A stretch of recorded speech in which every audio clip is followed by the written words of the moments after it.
Welcome back to another episode of the Junkyard Dawgcast. I'm your host, Jordan Hill. Got the whole crew with us today, Kip Adams and Benjamin Wolk, as we get ready for what is sort of the beginning of the end of the offseason. We're closing in on fall camp, boys, as hard as that is to believe. I'll start with you, Kip. How is this week treating you? Got a few days removed now from being in Nashville and going up and down Broad and checking out everything. How has this week been so far? I'm still recovering. I'm not going to lie.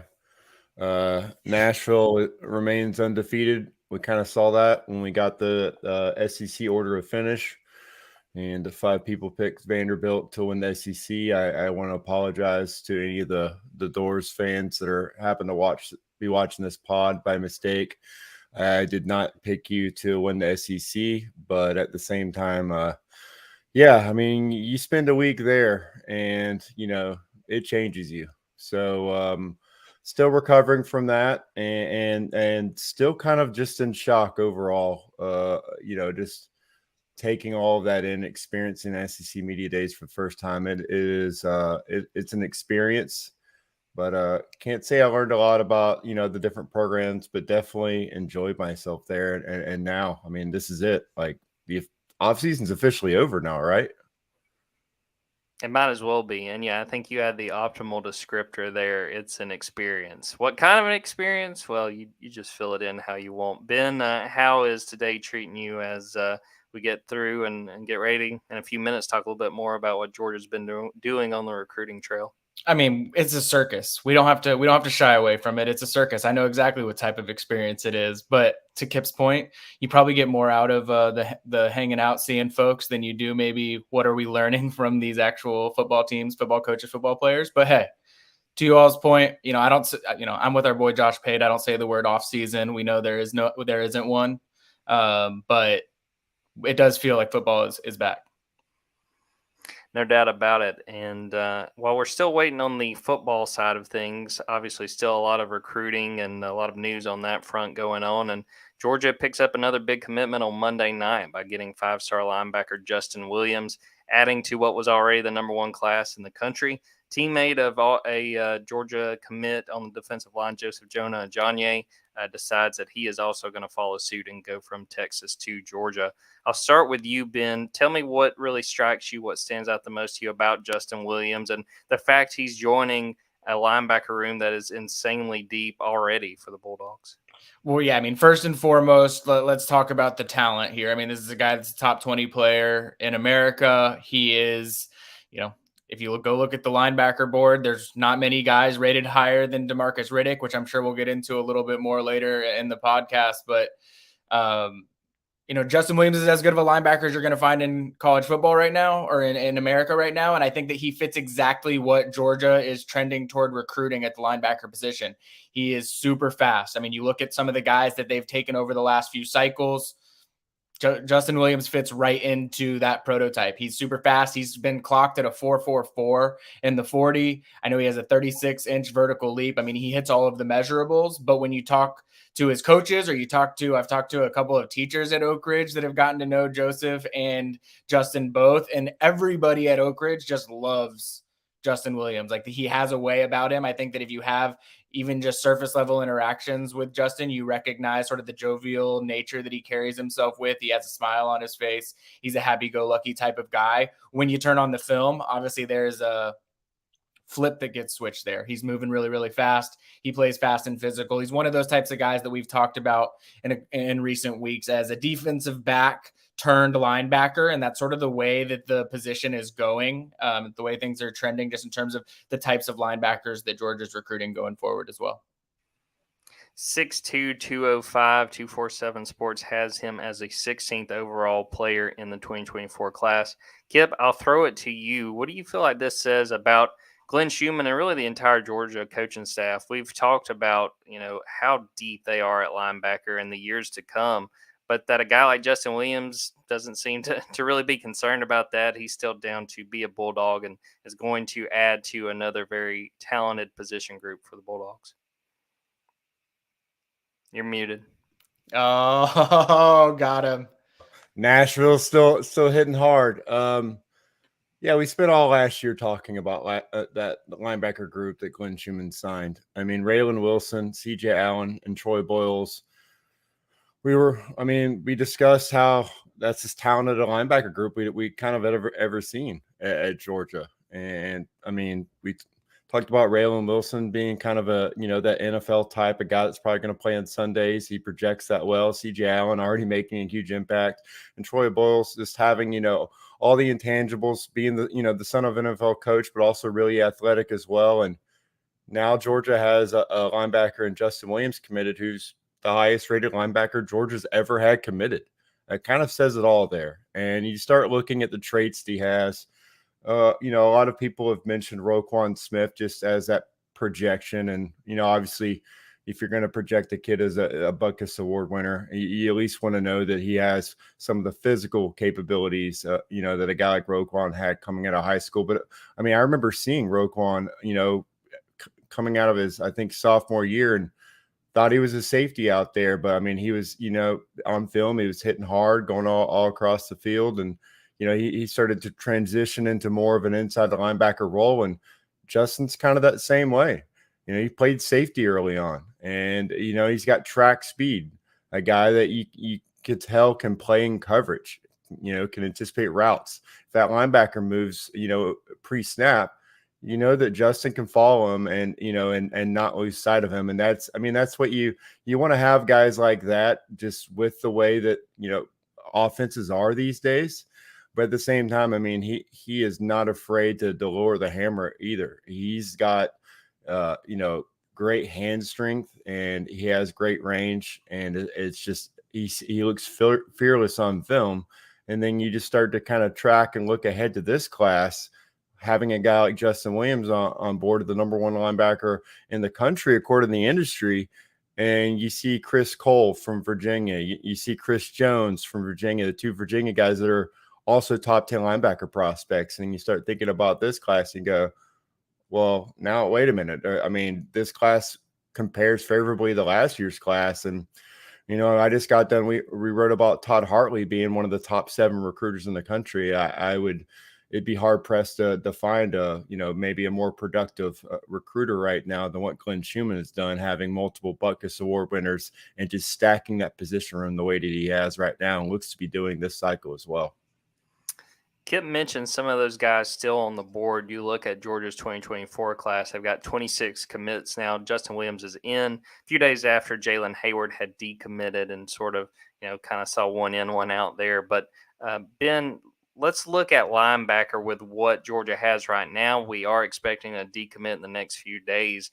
Tell the people who are listening some of those names to keep an eye on, with Georgia when it specifically comes to linebacker, the names to know as we go forward the next few days, weeks, and probably even months.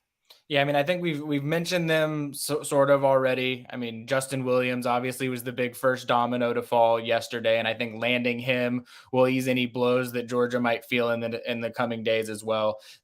DeMarcus Riddick has been committed to Georgia since November. He makes a final decision tomorrow, the 26th, and that will really be a theoretically Georgia, Alabama, Auburn decision. I think that everybody in this space has really been pretty clear on where things stand with Georgia. And he even spoke with our Auburn 24/7 writer, Christian Clemente, earlier in the week as well, and mentioned, his quotes sort of made clear where things are trending with Georgia. It really comes down to Auburn and Alabama for DeMarcus Riddick. I find it interesting that because Georgia's landed Justin Williams, because they have things in place following up with some of the other guys we're going to mention, that maybe Auburn or Alabama is going to feel a little bit more spurned tomorrow than Georgia will, which is sort of like a weird twist of how this recruitment has gone on, that Georgia's, weathered the PR blow, I guess you could say, when it comes to this recruitment. Chris Jones and Chris Cole, the two Virginia guys that Kip mentioned earlier. I think that Chris Jones is likely to make a decision in the next week. I don't know specifically when that's going to be. I know Kip You might know more on specifically what day that might end up being, but I think within the next week, we could expect a decision from Chris Jones. I think Georgia's in a really, really good spot there. And then the question that we've been asking this whole time, will Georgia really take 3 linebackers in this class, given what they took last cycle, given everything that Kip's mentioned with what they've stacked on top of one another with recruiting classes at the linebacker position? If the answer to that's yes, Chris Cole is another really fast linebacker. Another guy that played defensive back, transitioned to linebacker. His recruitment really took off once he made that switch. And so, if Georgia can end up landing a class that has Justin Williams, Chris Jones, and Chris Cole, I think that it makes the DeMarcus Riddick loss feel a little bit easier regardless of where he ends up. Kip, what do you think about these 2 Virginia linebackers that Ben was talking about just then? I mean, what potentially, if either one of those guys winds up joining Georgia's class, just what they're bringing to the table? Yeah, I remember, again, us getting prepared for SC Media Days and me bringing it up to Ben that I think Georgia's going to end up taking 3 linebackers in this class. And it just wasn't something that we had, you had to be prepared for all scenarios. But for the last month and a half, we've been in numbers crunch mode. How are all these guys going to fit? Obviously, there are no signing limits, but Georgia's not going to sign 40 guys just because they can. Even before the NCAA allowed schools for the last couple of cycles to sign over the 25 limit, Georgia's always had more players wanting to go to Georgia than they have room for. And so, again, when I'm writing the who's next to commit, I'm trying to crunch these numbers and look, which one of these, guys are they going to make sure they hold a spot for? Chris Jones was a guy we felt pretty good about. Georgia had really, made a move there this spring, and then him coming back with his team for the 7-on-7, the Kirby Smart 7-on-7 after his official visit, kind of let even though it's with his team, there's significant interest in there, and Georgia's getting an extra visit there. I think we felt pretty good about, where they stood with him. Chris Cole was one where we kind of thought, well, it might end up being a numbers crunch, but it also might just be the fact that this kid's a Miami legacy. And so, this is a recruitment wasn't just a slam dunk to Georgia. So he was, we're covering all these recruitments at the same time. He wasn't in that, that imminent front of the line. We're projecting him to Georgia situation. But now, as we head into August, it looks like, Georgia could be primed to get a linebacker that, again, I talked about Justin Williams and his athleticism. Chris Cole has those similar traits. This is a guy that, again, has track speed, but he's 6'3", 210 pounds, and one of the more athletic prospects overall in this class. I think, now that we kind of feel confident in saying that DeMarcus Riddick would not be in Georgia's class, I think Chris Cole may have, that may have solidified, just a spot there for Chris Cole to join Georgia's class. I think he's visiting Tennessee this week, and then it's probably going to, sit down with his family and discuss the plans for when he wants to make a decision, which we would expect would be probably, early August as well. So Georgia could, again, end up with 3 of the top 10 linebackers in this class when, we were wondering, if they're going to, maybe 2, and the names have kind of switched around. But I think this is an outstanding group, and it's just one of those situations where now we're looking back at the numbers and saying, whose spot did he take? Maybe it was DeMarcus Riddick's, or, maybe they're, not saving as many spots for the portal as we thought. Right now, the only spot I can really think about for the portal would be a wide receiver. But overall, I think this class is getting really close to really landing every single positional need that they set forth heading into the cycle. When I think about it too, I mean, I think you start to wonder how long is the shelf life for Glenn Schumann at Georgia? And when you start to think about if you're in Kirby Smart's position here, all right, yes, just stacked a really good class with Raylan Wilson, CJ Allen, like that's a great group that you just put together there.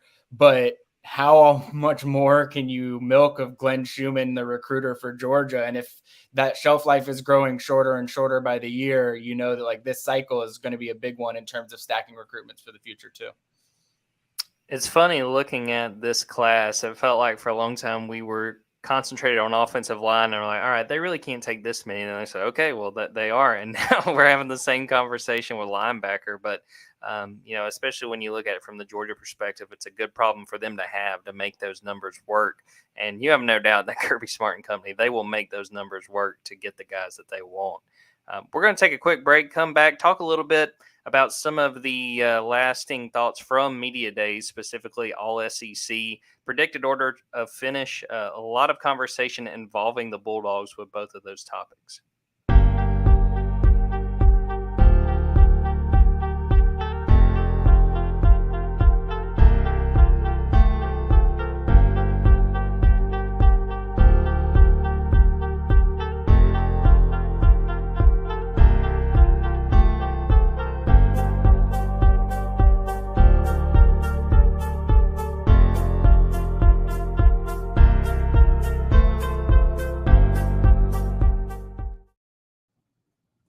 Welcome back, everybody. Well, we need to dive in, go back to Nashville for a little bit. If both of you guys can let your minds wander back, it's kind of a dangerous thing. But talk a little bit about what we found out the day after media days. Predicted order of finish comes out, so does the All-SEC teams. And I want to start with that All-SEC team. Georgia had 16 players selected. I believe 11 of them were on the first team.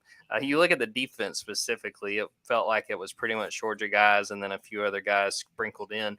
Kip, I'll start with you. Were you surprised at all to see that kind of contingent from Georgia on these teams, specifically with that first team? The fact that a lot of voters looked at that Georgia roster and looked at the options from Georgia and said, you know what, let's go ahead and pencil these guys in. We feel pretty good about the season they're about to have.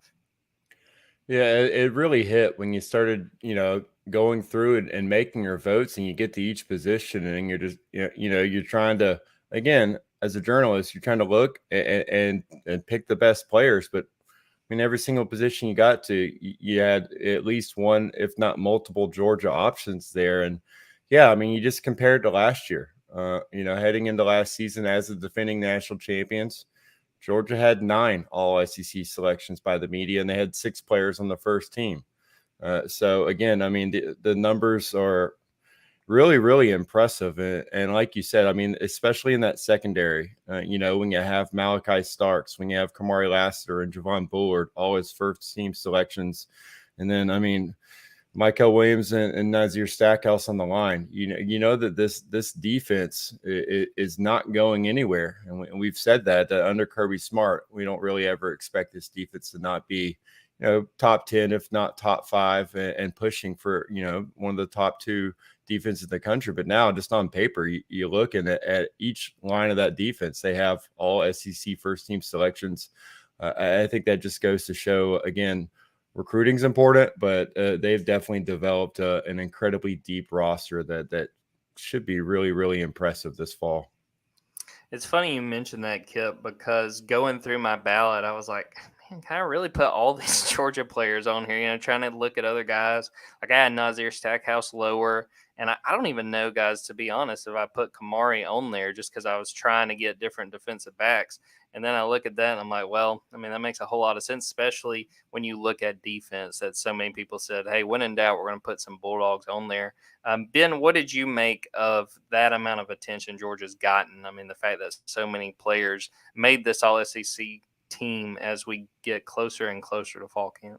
Well, I think Kip's giving journalists a little bit too much credit in terms of how much effort they're putting into these things, for starters. I think that look, I filled out the ballot. I think it was the first time I'd done it since like 2013. And I forgot just like what the process is like, right? Like you go position by position. They say, hey, pick these 8 offensive linemen that are your top 8 offensive linemen. And then they've got a list of, guys all across the SEC. And some of them are guys that I'm familiar with. Some of them are guys that have had production, but haven't, they maybe aren't NFL type of guys. Then there's other guys that were really highly rated recruits that haven't had a ton of production at the college level yet. And I never know the right way to balance how I'm supposed to actually vote there.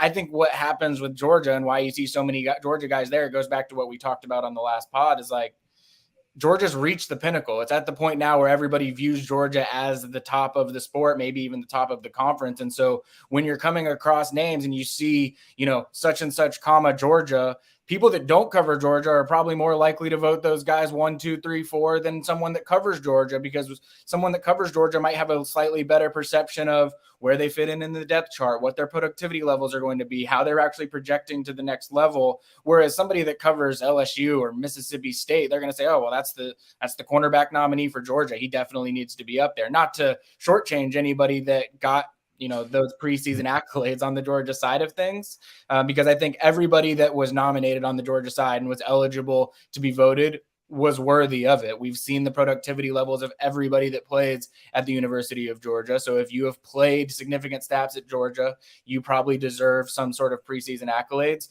But I also just think, the method to all of it is a little bit haywire, because I know, as somebody that was picking 8 offensive linemen and 8 defensive linemen, sometimes I don't know what the hell I'm doing. So I'm glad that you pointed that out, because for me, it was a lot of pro football focus. It was a lot of looking at last year's stats, and then I get in my head, I'm like, well, how much do you really have to care about last year's stats? So I was all over the place. But my thing, to a point you just made, Ben, Georgia has the benefit of the doubt with something like a preseason All SEC team. It's like, when in doubt, throw the Georgia guy on there. And like you said, these guys are very much deserving. And, a lot of those guys are going to put up very productive years, I have no doubt. Sort of going in line with that All SEC team is the predicted order of finish. I don't think any of us were surprised. Georgia, runaway pick to win the East, and also a very heavy favorite to win the SEC as a whole. I'll start with you, Kip. What did you think of Georgia being picked to win the SEC? I think, Ben, if I'm not mistaken, you pointed out that this was the first time they've been picked to win the SEC since, I think, 2004. So it's been quite a while since Georgia has been the pick. What did you think of Georgia being picked, Kip? And if there was any surprises you saw, albeit, including the fact that Vanderbilt got, 8 votes to win the entire SEC. Any thoughts just on how the predicted order of finish came out? I might be wrong, but I think 2004 is the only time Georgia's been picked to win the SEC. And yeah, there were 8 picks for Vanderbilt to finish first in the East and 5 to win it all. It kind of goes back to how serious are we taking SEC Media Days. Obviously, I'm thinking that the city it was held in may have played a role. A lot of people had a lot of fun, and we're still thinking about the city whenever it became time to vote. But as far as where Georgia's picked, again, this is where Georgia is. And the last time that they made a back-to-back run was back during the kind of that first era of Georgia dominance. I believe it was 81-82.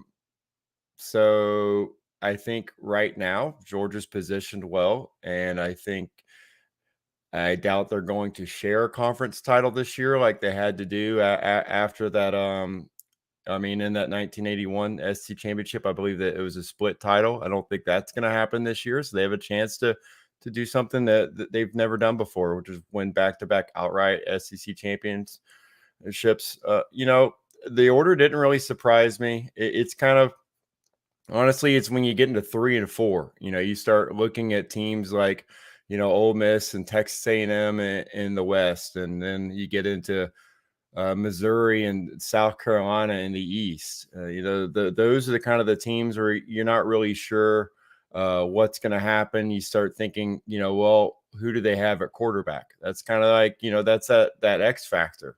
If 2 teams are kind of looking similar, my experience, I'm like, I'll pick the team where I know a little bit more about their quarterback situation. It's a little bit more settled. And so that's kind of the way it seemed to win in both the West and the East. Is, again, even in a year where, no one's really expecting the quarterback play to, to light the country on fire right now. It's probably, one of the biggest question marks this conference ever had at the position. Because, if, you start thinking about KJ Jefferson, is KJ Jefferson and Joe Milton, are those going to be the best quarterbacks in the conference? It's more along the lines of, those guys are extremely physically talented. Can they stay healthy? And how consistent can they be in their passing attack? That tells you that this conference has a lot of question marks at that position. So that's kind of what made it interesting looking at the order of finish. It's just there's a lot of questions at the quarterback position. I think a lot of these teams are going to go through multiple quarterbacks this season. Yeah, a little bit of Jaden Daniels erasure there, Kip, and I'd say that was the thing that surprised me the most was that LSU was not picked to win the West. I felt like going into it that was the heavy favorite that they would win it, and I think it was fairly close with them in Alabama. And for full disclosure, I picked Alabama, just kind of zagging when everyone else zigs. I think everyone writing off Alabama might have come a little bit early. Ben, I'll throw it to you. Any thoughts on the predicted order of finish? Georgia being the favorite to win it, and just how that finish, the predicted finish, wound up coming out. I mean, I'm guilty of picking Alabama to win the West over LSU, but I'm also guilty of picking Alabama to win the conference over Georgia. And there it is. And that's going to want to hear that. But that was, I'm sort of with you. I think that Alabama still got a good football team. I think everyone likes to look at some of the close wins and the losses last year. And I still think that Alabama, personally, you could make the case that Ohio State might have been the second best team in college football last year, but I think Alabama was probably the second best team in college football last year. I think that nobody likes to look at LSU and getting smoked by Tennessee, losing to A&M. They like to look at the positives of that season because some of those things were unexpected, or to FSU rather.